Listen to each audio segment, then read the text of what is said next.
नमस्कार मेरे प्यारे दोस्तों, सीजीपीएससी प्रीवियस ईयर क्वेश्चन की हमारी इस सीरीज़ में आज हम मेडिएवल हिस्ट्री या मध्यकालीन इतिहास के सवालों को देखेंगे जो सीजीपीएससी में प्रीवियस ईयर में आए हैं। हमारा प्रयास ये है कि पहली चीज़ आपको पता लगे कि कौन कौन से सवाल आए, दूसरा आपको पता लगे कैसे आपको इसकी तैयारी करना है, किस दिशा में करना है, और तीसरा सवाल बस से कुछ नहीं होता। मैं बार बार बोल रहा हूँ, सवाल का ना पूरा पोस्टमार्टम करना है, जैसे बॉडी का करते हैं ना। सवाल जो पूछा उसके बारे में पूरी जानकारी आपको मिले। जब हम लोग पढ़ते थे हम लोग भी खुद नहीं कर पाते थे, तो मैं सोचा कि चलो आपके लिए थोड़ा मैं प्रयास करूं, इससे आप धीरे से सीख जाएंगे, फिर खुद करने लगेंगे। पहला सवाल ये है कि राजा मिहिर भोज के संबंध में क्या सही नहीं है। पहला, वो नागभट्ट द्वितीय के पुत्र थे, ये गलत बात है। उनके साम्राज्य की राजधानी कन्नौज थी, ये सही बात है। और अरब यात्री अल मसूदी ने उन्हें राजा बौरा का नाम दिया, ये भी सही बात है। तो उत्तर हमारा हो जाएगा केवल 1, क्योंकि सही नहीं है पूछा। अब मेन चीज़ पे आते हैं। गुर्जर प्रतिहार वंश से संबंधित थे ये भगवान लक्ष्मण के वंशज मानते हैं खुद को। इनका जिक्र है पुलकेशिन II के एहोल अभिलेख में। संस्थापक इस वंश के हैं हरिश्चंद्र, और वास्तविक या महत्वपूर्ण शासक जो है वो थे नागभट्ट। नागभट्ट की बात करें तो नागभट्ट वन जो हैं वो मलेच्छों या अरबों का नाशक, उसी समय आपको पता होगा कि अरब भारत पे आक्रमण कर रहे थे, तो उनका इन्होंने मुकाबला किया था। फिर वत्सराज बनते हैं, फिर नागभट्ट 2 बनते हैं। ये मैं इसलिए बता रहा हूँ कि कौन उसका बेटा था पूछ रहा है ना। फिर रामभद्र बनते हैं, फिर मिहिर भोज बनते हैं जो एक प्रतापी शासक थे, ये विष्णु भक्त थे। इन्होंने आदि वराह और प्रभास की उपाधि ली थी, और ग्वालियर अभिलेख से इनके बारे में पता चलता है। कल्हड़ और सुलेमान ने भी इनका वर्णन किया है। फिर अगले महत्वपूर्ण शासक महेंद्रपाल वन है, जिन्होंने इनके राजगुरु राजशेखर थे, जिन्होंने कर्पूर मंजरी और काव्य मीमांसा लिखी। ये सवाल भी पूछता है कर्पूर मंजरी किसने लिखी, काव्य मीमांसा किसने लिखी, तो राजशेखर ने लिखी। फिर महिपाल वन अल मसूदी इनके काल में आया था। तो ये क्रम आप याद रखना, क्योंकि एक बार पूछ लिया तो नागभट्ट, फिर वत्सराज, नागभट्ट 2, रामभद्र, मिहिर भोज, महेंद्रपाल और महिपाल वन। आगरा नगर की स्थापना किस शासक ने की थी। आगरा नगर की स्थापना सिकंदर लोदी ने की थी। अब नगर आपको पता रहे, कुछ कुछ ध्यान रखो। ये बहुत छोटा हो गया, पीडीएफ में डाल दूंगा। जो मेन मेन नगर हैं, जैसे फतेहपुर सीकरी की स्थापना अकबर ने की थी। महाबलीपुरम की स्थापना नरसिंह वर्मन ने की थी। छोटा है, चलो आप अपने मन से याद भी करना। हिसार और फिरोजपुर की स्थापना फिरोज शाह तुगलक ने की थी।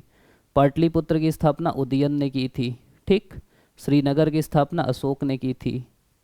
इसी बहाने चलो आपको याद भी होगा ना, छोटा छोटा दिया है ना, तो उत्तर दिख जाएगा और वो मिल जाएगा आपको। विजयनगर की स्थापना हरियर ने की थी। इलाहाबाद भी अकबर ने की थी। सीरी की अलाउद्दीन खिलजी ने की थी। अब इसके बाद हमको लोदी वंश के बारे में भी पढ़ना है। तो लोदी वंश 1451 से 1526 तक था। पहला शासक था बहलोल लोदी। दूसरा था सिकंदर लोदी, जो कट्टर मुस्लिम था, आगरा को राजधानी बनाया, गजे सिकंदरी लाया, और गुलरुखी उपनाम से कविता लिखता था, कवि भी था।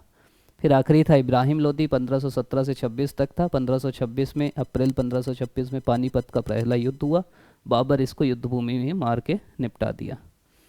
फिर है इमारत और उनको सुमेलित करना है। कुतुब मीनार, गोल गुंबद, बुलंद दरवाज़ा और मोती मस्जिद। चलो इनके बारे में एक एक करके देखते हैं। ये है कुतुब मीनार, देख के समझ जाओ। कुछ ऐसा सवाल भी आ सकता है, कितनी मंजिल क्या, किसकी याद में बनाई गई थी, तो ख्वाजा कुतुबुद्दीन बख्तियार खाजी की याद में बनाई गई थी। कुतुब मीनार कुतुबुद्दीन ऐबक के नाम से नहीं है, इसके नाम से, कुतुबुद्दीन बख्तियार काकी। स्टार्ट कराया था काम ऐबक ने, पूर्ण कराया था इल्तुतमिश ने। गोल गुंबज, गोल गुंबज क्या है, मोस्ट फेमस मोन्यूमेंट इन, क्या है, विजयपुर कर्नाटक। ये क्या है, मोहम्मद आदिल शाह का टॉम्ब है। ठीक, ये है गोल गुंबज। फिर ये तीसरा है बुलंद दरवाज़ा, ये अकबर ने बनवाया था गुजरात विजय पे, और इसको हाईएस्ट गेटवे ऑफ वर्ल्ड बोलते हैं। और मोती मस्जिद शाहजहां बनवाया, जो आगरे के किले में, और मोती मस्जिद तो दिल्ली के लाल किले में, वो औरंगजेब बनवाया। तो ये भी ध्यान रखना कि कहाँ के किले में, और कुछ नहीं है तो फिर किसी को भी ले लेना। मध्यकालीन यात्री और लेखक इब्न बतूता किस देश का निवासी था, बताओ। इब्न बतूता पहन के जूता निकल पड़े तूफान में। फिर पूछा है कि इब्न बतूता जो प्रसिद्ध अरब विद्वान था, किसके काल में आया था। चलो अब अपन देखते हैं। ये है इब्न बतूता। ये क्या किया, अब पूछ सकता है ना, और कहाँ कहाँ घूमा था, कुछ भी पूछ सकता है। ये सिंधु क्रॉस करके आया, मोहम्मद तुगलक इसको काजी बना दिया। मोरक्को से आया था, तो सवाल तो आपको मिलेगा किस देश से आया, मोरक्को से। किसके काल में आया था, मोहम्मद तुगलक के, काजी बना दिया। ये दिख रहा है आपको, ये जो लाल लाल दिख रहा है ना, पूरा घूमा था ये आदमी।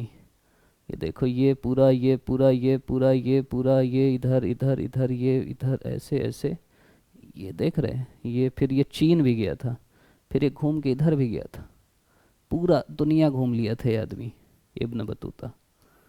अगली चीज़ है कि कौन कौन से ट्रेवलर, ये भी पूछ सकता है, अब सवाल आ ही गया है तो।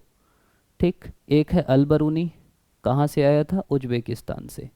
ठीक, इसकी किताब है किताबुल हिंद, अरेबिक भाषा है, महमूद आब गजनी के साथ आया था, और इसने भारत के बारे में लिखा है, ऑथेंटिक माना जाता है। तो एक हो गया अल बरूनी जो 11वीं सदी में आया उज्बेकिस्तान से। इब्न बतूता 14वीं सदी में आया, मोरक्को से आया।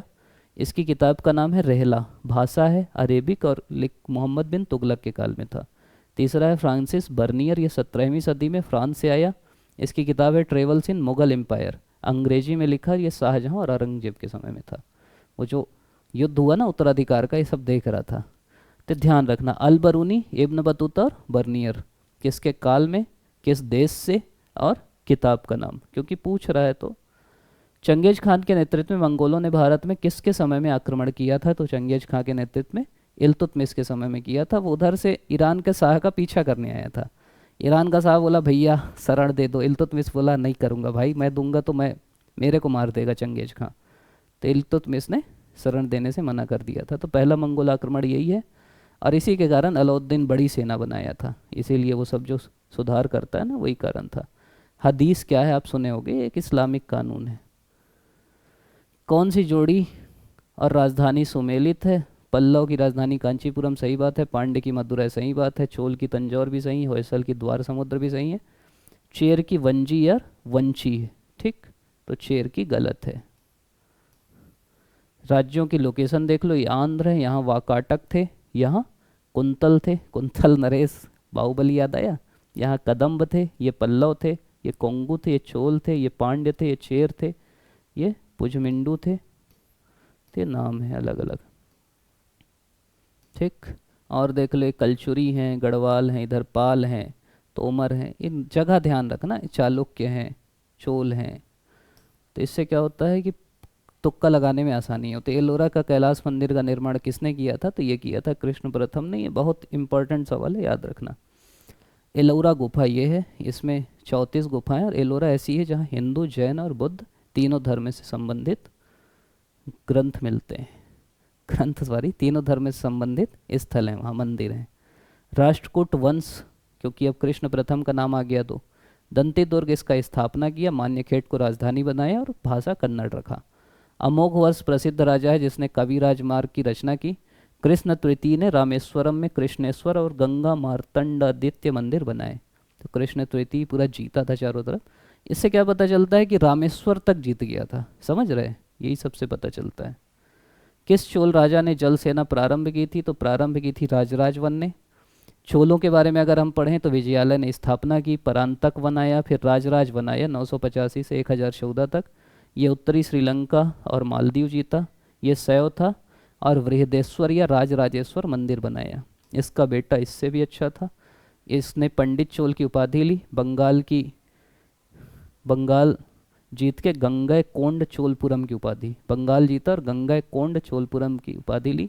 एशियान देश जो है ना पूरे, उधर भी आक्रमण कर दिया था, श्रीलंका को भी पूरा जीत लिया था। तो राजेंद्र वन ये था।